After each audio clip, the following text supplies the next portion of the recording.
वो एक चीज जिसने आपकी जिंदगी बदल दी, वो एक चीज जिससे आपको लाइक वो एक आइडिया लाइक भाई एक नहीं होता है, like that's the fallacy you fall for, which is to believe कि जिंदगी में एक चीज करने से सब कुछ बदल जाती है. Everything is a continuum.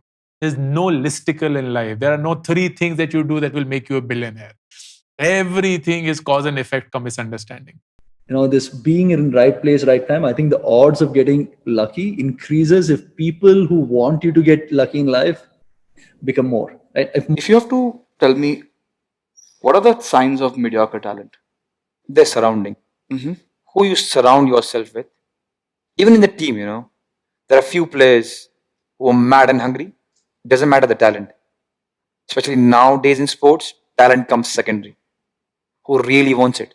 So you know the mad ones. You know the ones who are doing the extra training, extra core activities, bringing the food, making sure they sleep at the right time. You know them. They're the mad ones. And you know the other ones who are like, ठीक है, चलेगा, हो रहा है. अगर नहीं खेल रहे हैं तो कोच की गलती है. कुछ नहीं हुआ तो ठीक है, उसकी गलती है. You know them. And the other ones, if you ask them, unlike the other ones, they have enough time also. And my worry is I don't have time.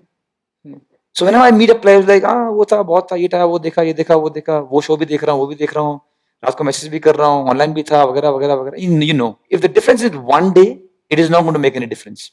But when it becomes 3 months, you are losing the war then. Then I realize the importance of doing the right things every day.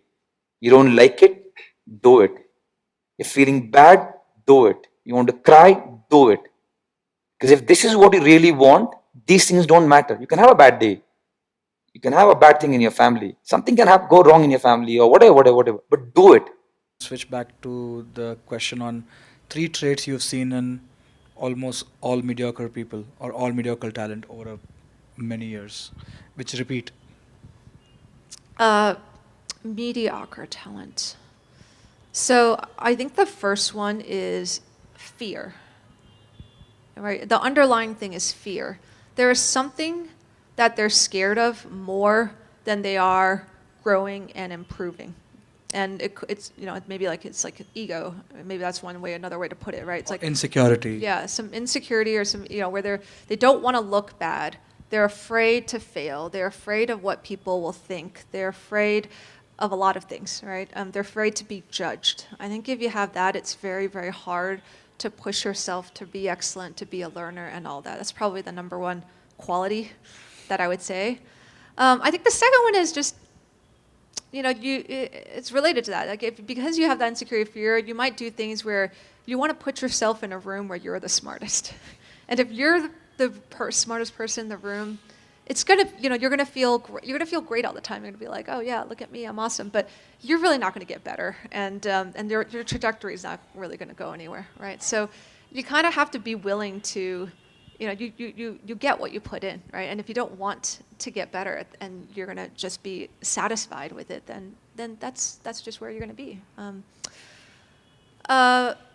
Yeah, I don't know. There's like it's all I think all around. They're all circling around these same that makes areas. Perfect sense. It's like a shield that protects you, but makes you mediocre.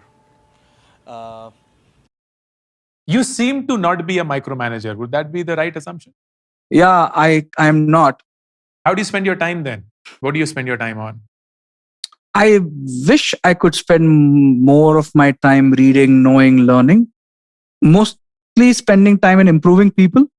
Because if people improve and have the steepest growth with you, then product company theek hi ban jayegi, right? So I invest on people as assets more than product as assets. Awesome. What's the most undesirable part of your day? That's a great question. I don't have a specific type, but I think we can all assess energy. Which meetings gave you energy and which meetings drained your energy? And let's say you are in the middle of a energy sucking experience. Are you the kind of person who would confront and cut it, nip it in the bud, or you will just let it pass and take yourself out of the equation? I usually cut short of those meetings. Earlier, I would feel very bad that somebody's giving an interview and how can I end it so quickly? They've committed an hour. Now I'm like, life kitni short hai. Imagine like for some reason we disappear and we're like last week क्या किया like ये 4 घंटे का interview किया था जो काम का भी नहीं था. So I think I've come to terms with that. Ankur, the truth is जिसको ज्यादा एडवाइस चाहिए उसका कुछ कंपनी बनता ही नहीं है. Yeah. It's so weird. They're inversely correlated, right? And therefore I get very scared for people who are constantly looking for mentors in life. And there is a strong correlation that mentor seeking is going to most likely create nothing out of your life.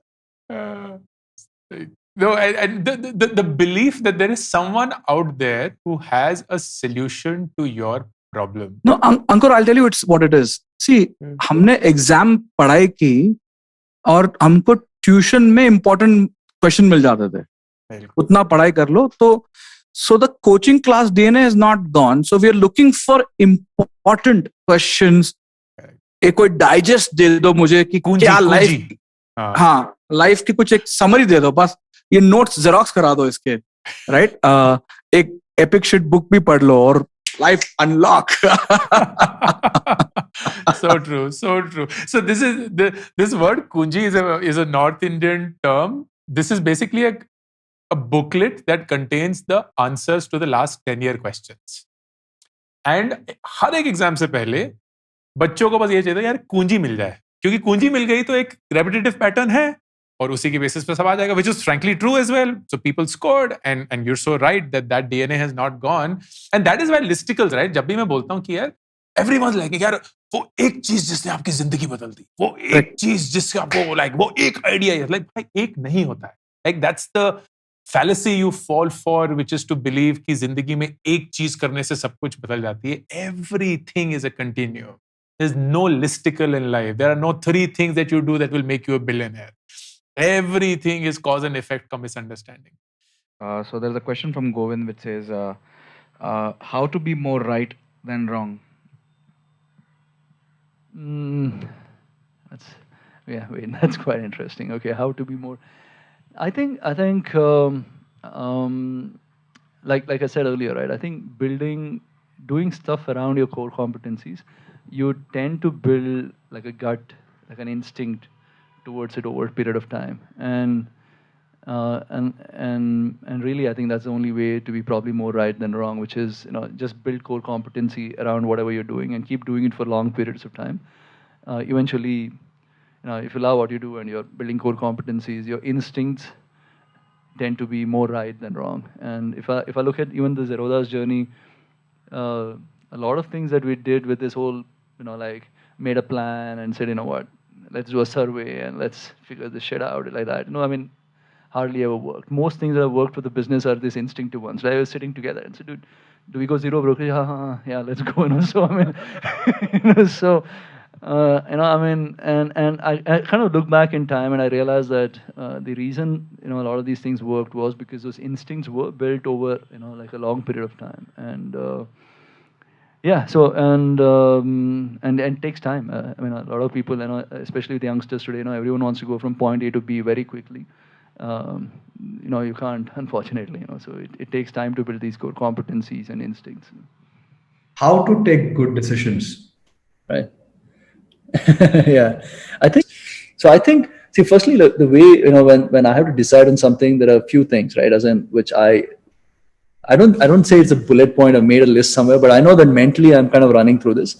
The first most important thing is that, if something went wrong with that decision, will it bother me, right? As in, like, am I taking such a big risk that I'll not be able to sleep tomorrow?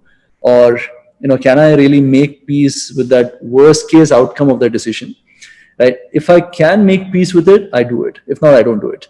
Right. I mean, that's as simple as it. Like, today when I'm investing in startups, when I'm investing, I'm saying, dude, this is a write-off, right? As in, am I okay with this being a write-off, right? And if I'm okay with it, I'll do it. If not, I won't do it, right? So now what happens is, as soon as you put yourself in that zone where you're prepared for the worst case outcome, I've realized that I take much smarter decisions later on, right? All my other follow-through decisions, everything seems like a bonus because you're already kind of mentally prepared for the worst case outcome, right? And second thing is, I think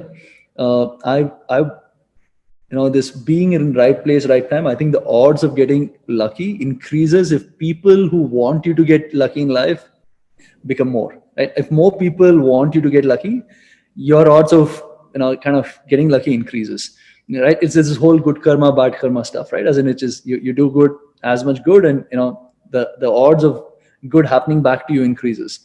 And that I'm a full-time believer, right? So I've always tried to help as many people as possible with no expectation in mind, because as soon as you have some expectation in mind, you'll get disappointed, you won't do it, right? I mean, if you were to ask me, Nitin, can you do it? If I can do it, I'll do it, and with zero expectation, right? And where can people learn all of this? Like, how do we start? What do we do? Let's make it simple for everybody who's listening to this.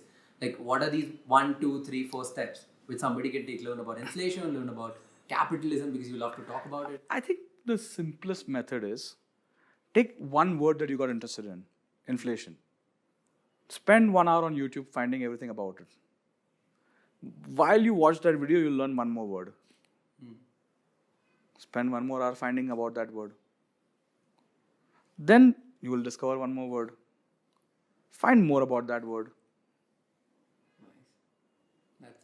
Over 2 years' time, you will be smartest than all the people in your classroom, or anybody in your family, or all the people in your family WhatsApp group. It's very simple. What are the traits of mediocre talent? What are the traits of mediocre? And I'm sure you've had a bunch of them in your life and made that mistake. There must be some patterns that now that you have become built filter for. What are those traits? It goes back a bit to gut feeling. I'm not able to distill it right now, but let me think. Or show me some symptoms that the mediocre talent is likely to show. One symptom is not knowing the details. You're responsible for something, you should know every single detail. Maybe I'm not going to ask you, but if I do, then if you don't know, then probably not doing a great job. Yep. If you're in a more senior position, you should be able to bring a lot of great people with you. If you can't, there must be something wrong. The better you are, I think, the better you're able to work with high-level talent and not have conflicts. I think great people really enjoy working with great people. Things become very easy, like a pro athlete working with another pro athlete. I think ownership, total ownership, like this is your company. Like it's all our company. We're just trying to build this together. I think that's really important. I think a very, very strong separation between work and free time is more often than not a very bad sign. It's cool. I mean, I think for some companies, like especially huge corporates, it's fine. You just need like cogs in the wheel. But we're so small, we need people who want to build together. That's what I can think of right now. So this is good. This is a very good list. I would love to hear your insights. Other thing I've seen in mediocre talent is just complete lack of curiosity. They're just not curious. And they have guardrails to their curiosity. They will not go randomly be curious about things. Why can't we learn from Nike to launch a phone brand? Absolutely we can. Or launch a payments product. You can always learn from that, but most people have, I don't know, self-defined boundaries. Second is terrible at taking help. They just don't know how to take help. They think it's beneath them, or they are ashamed of it. They think that, I have noticed that when you tell them to take help, they feel offended. Mm-hmm. And I'm like, why wouldn't you want to play life on cheat mode and just learn from somebody who's already been through that experience versus go through that experience yourself? Taking things very personally. They're very easy to offend. Yeah. Insanely easy to offend. It's not objective. They take feedback poorly.